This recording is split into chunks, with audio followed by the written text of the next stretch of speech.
Welcome back. It's the AEMT lecture series. This will be video number 1 for AMP, Anatomy and Physiology Review for the NREMT test. Yeah, there we go. And so it's going to be a review of anatomy and physiology, the things that we really need to know before the test. All right. So welcome back. This will probably be a multi-part test, multi-part video, because there is so much to discuss here. There's so much to know. I've got the drawing board out because we're going to talk about cells. All right, we're going to talk about cells and how they reproduce and what you need to know. So let's get started.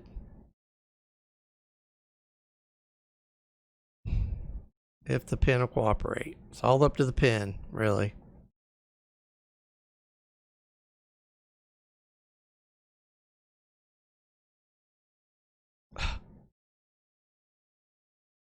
One more time. One more time. All right, so one more time. Man alive. All right, I'm going to go with it. All right, so we have a cell here. And so what do we need in order to really have a cell? Well, first we need a cell membrane. All right, the next thing we need is that nucleus. And the third thing we need is cytoplasm. All right, we got to have that much stuff in order to really have a cell to work with. All right, so we already know cells are specialized. We know that we have skin cells, heart cells, liver cells, etc. But not every cell needs to reproduce. Okay, and so let's talk about the cells that do and don't have to do that. All right, so cells that need to reproduce. All right, and so the cells that need to reproduce are called proliferative cells.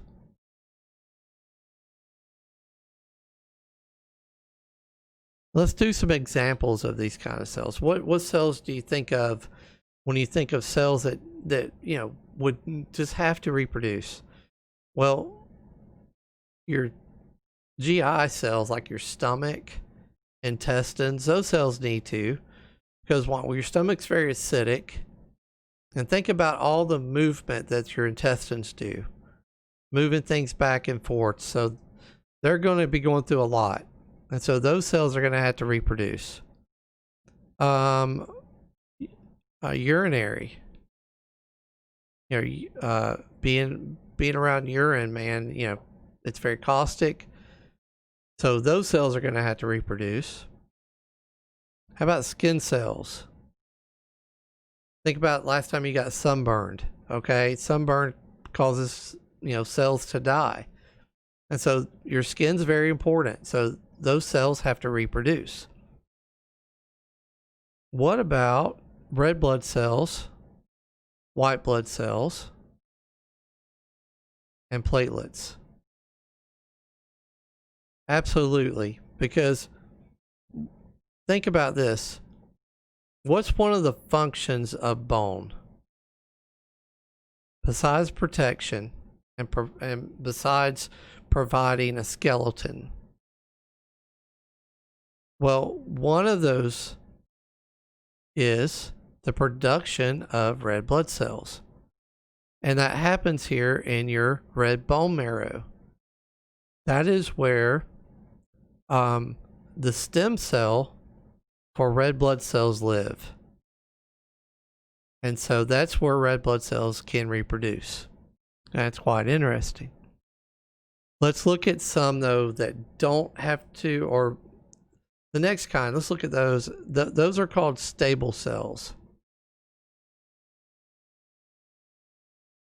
Stable cells can reproduce when they want to, like when there's a stimulus. Right, so what's an example of that? Well, liver cells, also known as hepatocytes, GPTA sites. And hepta means liver. And so what's cool about that is like the liver, if it's ever damaged, it can actually reproduce.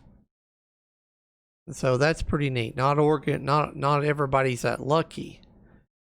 Not everybody's that lucky. So what about cells that do not reproduce? These cells are called permanent cells.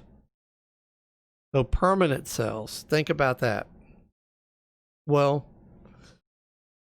if you get a spinal cord injury when you're paralyzed, it's because those cells have died. So nervous cells, all right, like neurons, cardiac cells, so they're very specialized cells. See if there's any more. I know cardiac, I know nervous tissue. Oh, skeletal, they do not reproduce. All right, so there you go. That's just some of, just some FYI stuff there. So, but it's important for cells to be able to reproduce. And so let's talk about that then. Let's talk about what happens. So there's different steps, and we're going to go through a few different steps. We're not going to go in depth because we would be here for a long time. But we can get through the information, and I can make it to where we can understand it. I just need you to stick with me because it's kind of cut and dry. Some people might even think it's boring. I don't know. But if you'll stay with me, we'll get through this. All right, and so the first step is called G1. All right, so G1, and so if you're looking at a cell, and you're looking here, the nucleus, what do we normally have in the nucleus? So we have DNA. All right, and then we have all these things called organelles that are floating around, right? So we have organelles. And then what? And then we have the way that the organelles get around through cytoplasm. All right, and so in G1, what we're going to concentrate on is making more stuff. We got to make more organelles.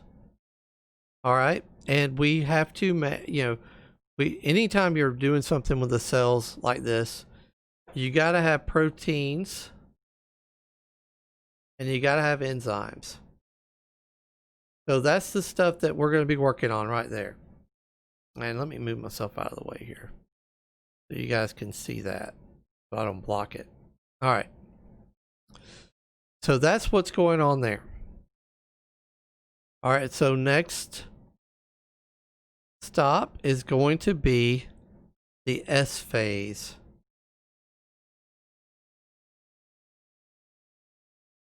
So inside the S phase, what's happening here? Well, when you look at the cell, and if you, oh, that's nice. Finally snapped in there. All right, and then if you looked at DNA,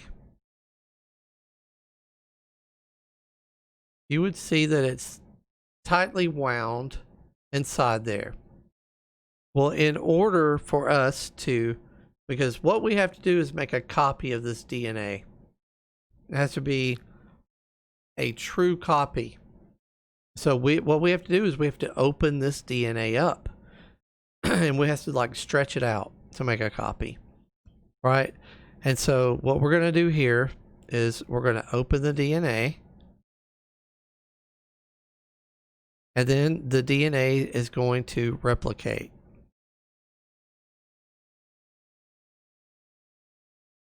That is your S phase. Moving right along. Now we're going to something called the G2 phase.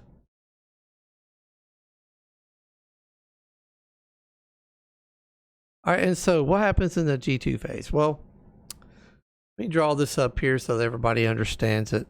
And so hopefully I won't screw it up. When you have a cell,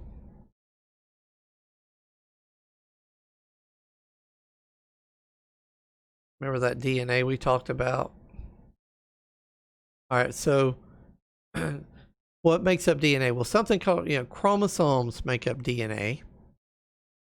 And inside this, you have 46 chromosomes. All right. And so what we call that is a 2N. It's a 2N cell. So what we're doing is we're going from a 2N cell, but we're duplicating it. And so what do you think? We have to make copies of everything that's in here. So we're going to go from a 2N to a 4N. And so what are we going to get? 92? 92 chromosomes. All right. And so you don't have to like get crazy on this. I don't need you to memorize this. But I need you to understand that that's a lot of chromosomes. Okay? That is a lot of chromosomes. And so when we talk about the G2 phase,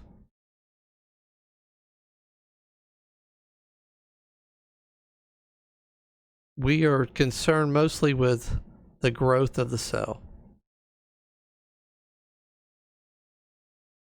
So in this phase, it's the growth of the cell and having enough cytoplasm to be made up to support 2 cells. So that's all G2 is about. Now, if I take G1, S, and G2, I can call that interphase. Okay, that is called interphase, and that's just what these 3 steps are called.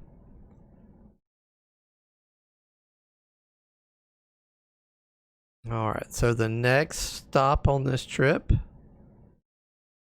is going to be called prophase.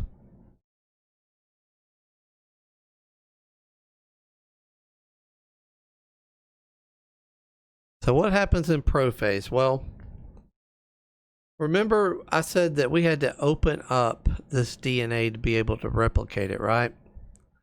So if you took this right here, you would see that all this DNA now would be in here very loose. It wouldn't be as tight as it was earlier. So in order for us to do everything correctly, something has to come in here and rewind this DNA back tightly again. All right. And so that something is called chromatin. So chromatin's going to come in.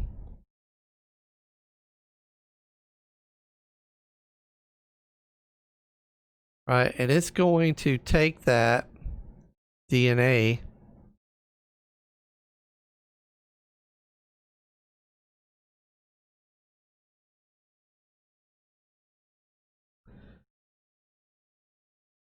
and it's going to do something with it. So it's going to end up having to make some chromosomes out of it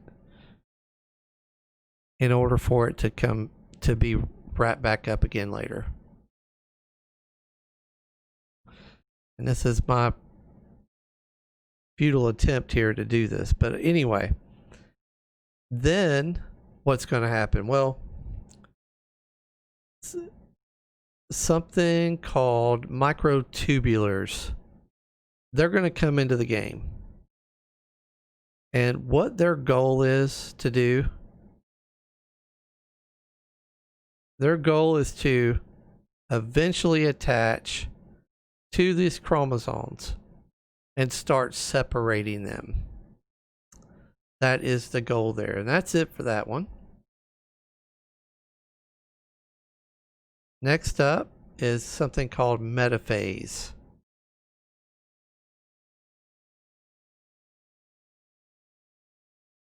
So in metaphase, what is going to happen is this.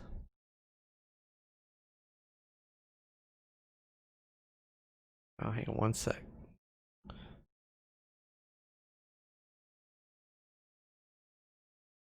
So in metaphase,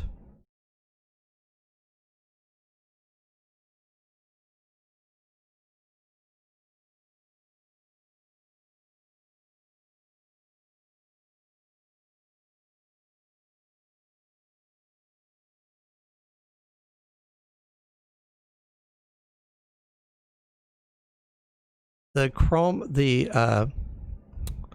chromosomes here are going to be lined up like that. And remember the microtubulars, they're going to start attaching.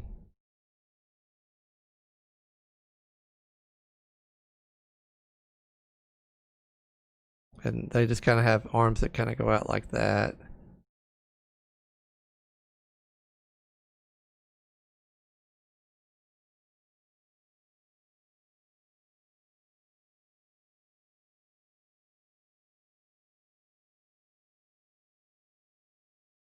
They're going to start attaching.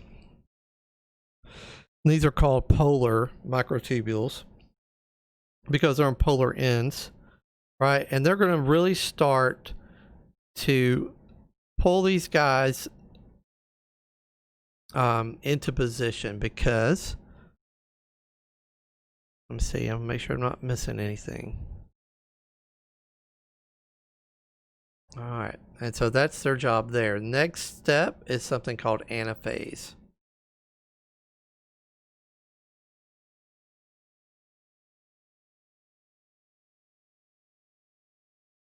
All right, in anaphase, what are we going to do? Well, we are just about done with this show. And see how they're all together here.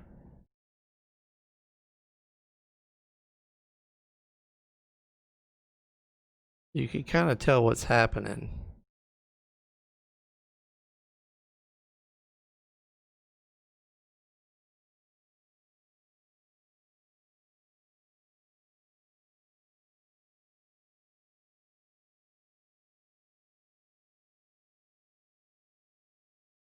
So these guys are being pulled to the left and the right.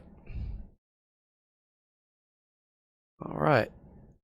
That's anaphase, metaphase, anaphase, and last one is telophase.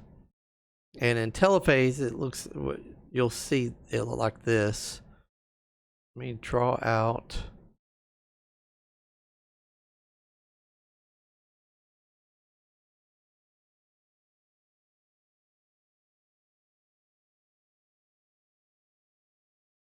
Okay.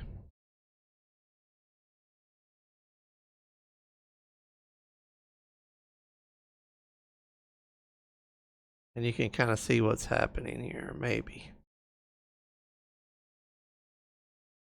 The cell is fixing to pinch off here. There's all kinds of proteins and enzymes that are coming together to pinch this thing off. But before it does, it needs to make sure that everything's equal. So we got 2 in here, 2 in here, meaning 46 chromosomes each, that all the organelles are in place on each side, and that we have enough cytoplasm on each side to make sure that, you know, we have enough stuff to float around in here. And guys, that's how cells reproduce. I mean, that's a quick version. I've left a lot out, but at the end of the day, that's it. So G1, S phase, and G2 phase make up interphase. And then You have something, this is mitosis. If I didn't mention that, let me write that up here.